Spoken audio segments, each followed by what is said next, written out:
Welcome to Honeybee. Don't forget to like, subscribe, and hit the bell. Real stories of love, lies, and betrayal, where every truth stings. Let's begin. For 7 long years, I poured every ounce of my energy, focus, and determination into the company my wife built from the ground up. I wasn't just an employee. I was her partner, both at home and in business. From the moment she invited me to work alongside her, I believed it was more than just a job. I thought it was an opportunity to prove myself to her, to the world, and to the very business we dreamed of turning into an empire. Every day, I arrived before sunrise and left long after everyone else had gone home. My role may not have been the flashiest, but I carried responsibilities that no one else wanted.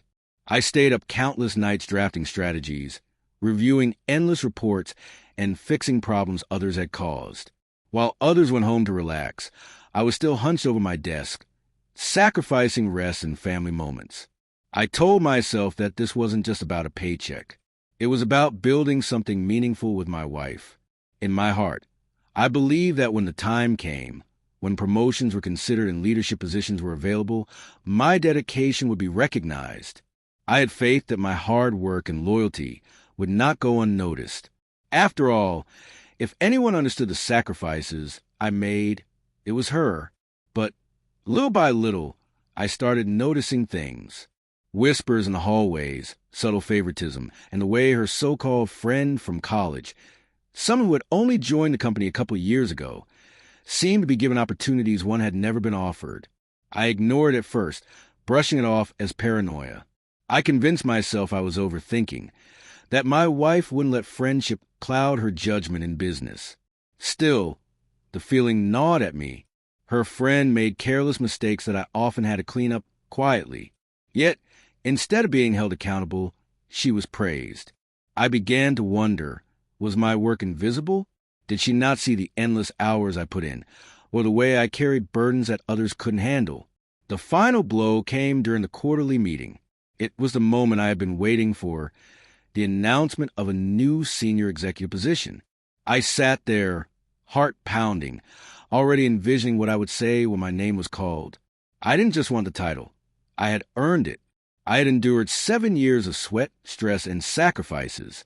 But when she stood before the room and announced a promotion, it wasn't my name that echoed across the conference hall. It was hers, her friends. The applause felt like knives. I forced a smile, but inside, everything crumbled. My chest tightened, and I could barely hear the rest of her speech. My wife's proud expression wasn't directed at me. It was shining on someone else. I wanted to believe it was a mistake, that she would turn to me afterward, explain the reasoning, and reassure me that my time was coming. But when I approached her later, all I received was a cold justification. She told me her friend had a vision, that she brought fresh ideas the company needed. And when I asked if my years of commitment meant nothing, she brushed it off as if loyalty was less valuable than connections. That night, I went home and sat in silence. I stared at the walls of the house we shared, walls I had helped pay for, walls that echoed with our shared past. I thought about every birthday I had missed because of late-night work, every holiday cut short because she needed me to review files. Every moment of my life I had handed over to her dream, and I realized something devastating. My sacrifices were never truly for us. They were for her. The next morning, I walked into the office not as an employee full of hope, but as a man who had finally understood his worth. I drafted my resignation letter and placed it on her desk. When she looked up at me, shocked, I didn't raise my voice. I didn't beg her to reconsider or explain myself. I simply told her the truth. I gave 7 years of my life to this company, to you, and in return, I was invisible. Today, I choose myself. Her eyes widened, but she didn't stop me. Maybe deep down, she knew she had already lost in the moment she handed my future to her friend. As I walked out of that building for the last time, I felt the weight lifting off my shoulders. Yes, I was uncertain about what lay ahead. Yes, I was hurt beyond words. But I also felt something I hadn't felt in years, freedom. When I walked out of that glass tower, the one that had loomed over my life for 7 years, I didn't take anything with me except my dignity. No office supplies, no files, no memories stuffed into a cardboard box. Just me, my resignation letter left behind, and the quiet certainty that I had finally cut ties with something that had been draining me for far too long. For the first time in years, I wasn't rushing. My footsteps down the sidewalk felt strangely light, even though my heart carried the heaviness of betrayal. People brushed past me, their faces lost in their own worries, while mine felt like a battlefield of emotions, anger, sadness, and an odd sense of relief. That evening, the silence of my home no longer felt like peace. It felt like a reminder. Every room seemed to whisper memories of late nights spent working instead of living. The kitchen table still had faint marks from when I spread out spreadsheets instead of sharing meals. Our bed, once a place of warmth, had become nothing more than a resting spot for my exhausted body after days of endless labor. I sat in the living room for hours, staring at nothing while my mind replayed everything. 7 years of pouring my soul into her company. 7 years of trading moments of laughter and love for deadlines and deliverables. 7 years of believing that one day I would be recognized not only as her husband, but as someone she'd count on in business too. But in the end, all of that had been brushed aside for a friendship. I tried to convince myself that maybe I was overreacting. Maybe I should have been more patient. But patience has an expiration date, and mine had been pushed past its limit long ago. This wasn't about a single promotion. It was about respect. It was about acknowledgement. And when those are stripped away, love starts to crumble too. That night, she came home later than usual. I heard the door unlock, her heels clicking against the floor. She didn't expect me to be sitting there, waiting. When our eyes met, hers carried a mixture of surprise and unease. "You really resigned," she said flatly, as if it was some bluff I'd pulled during an argument. "Yes," I replied calmly. "I meant what I said."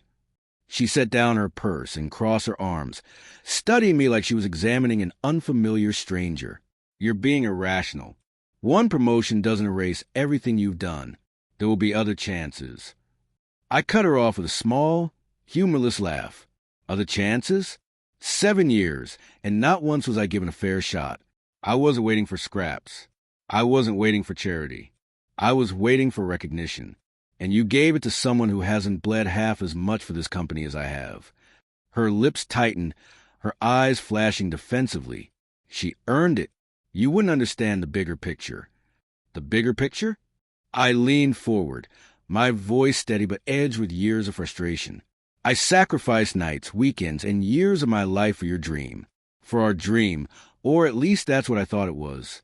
Tell me, when did I stop being your partner and become just another employee you could overlook?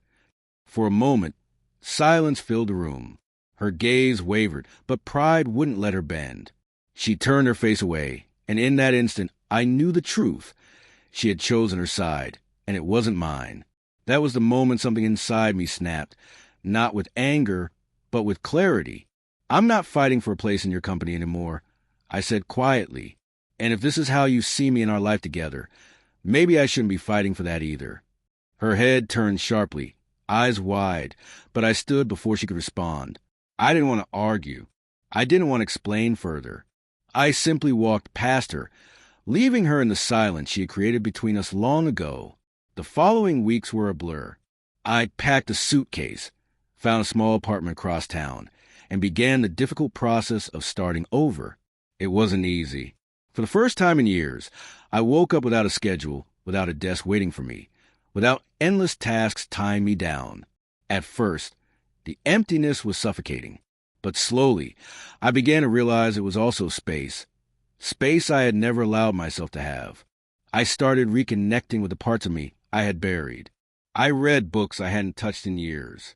I went on long walks, feeling the fresh air instead of the recycled chill of office air conditioning.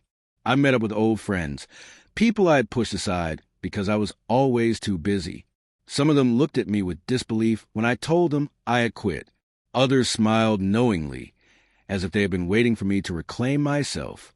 One evening, while sipping coffee at a quiet cafe, I caught myself laughing, really laughing, for the first time in years. It wasn't forced, it wasn't polite, it was genuine. And in that laughter, I felt alive again. But the past has a way of following you. My wife, or perhaps I should say my estranged wife, called me multiple times. At first, I ignored them, but eventually I picked up.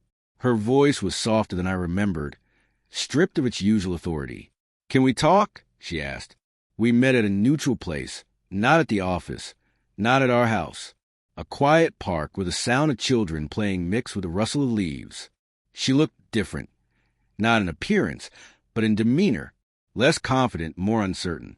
"I didn't realize how much I was hurting you," she admitted. "I thought you understood why I made the decisions I did. But I see now that I was blind. I let my friendship cloud my judgment, and I lost sight of what you gave me, not just at work, but in our marriage." Her words hung in the air, heavy with regret. But instead of anger, I felt only exhaustion. "I want to believe we were building something together," I said quietly. "But I see now it was always your company, your vision. I was just someone filling in the blanks. I can't go back to being invisible, not in business and not in life." She reached for my hand, but I gently pulled it back. "I don't know if we can fix this," I continued. "Maybe time will tell. But right now, I need to build something for myself. Something where I'm not standing in someone else's shadow." Her eyes welled with tears, and for the first time in years, I saw her not as a powerful CO, but as a woman I once fell in love with, flawed, human, and afraid. But sometimes love isn't enough when respect is missing. We parted ways that day, no screaming, no dramatic ending, just a quiet acknowledgement that our paths had diverged. Months passed. I began freelancing, taking on projects that allowed me to work on my own terms. To my surprise, opportunities opened up. My skills, the very ones that had been overlooked, were now appreciated by people who saw my value. Slowly, I built a name for myself, independent of hers. And then one morning, as sunlight streamed into my modest apartment, I realized something profound. I wasn't bitter anymore. Yes, the betrayal hurt, and yes, the years lost couldn't be reclaimed. But I was free. I was finally living a life where my worth wasn't determined by someone else's choices. Looking back, I don't regret walking away, because in leaving, I found myself again. And sometimes, that's the greatest promotion of all.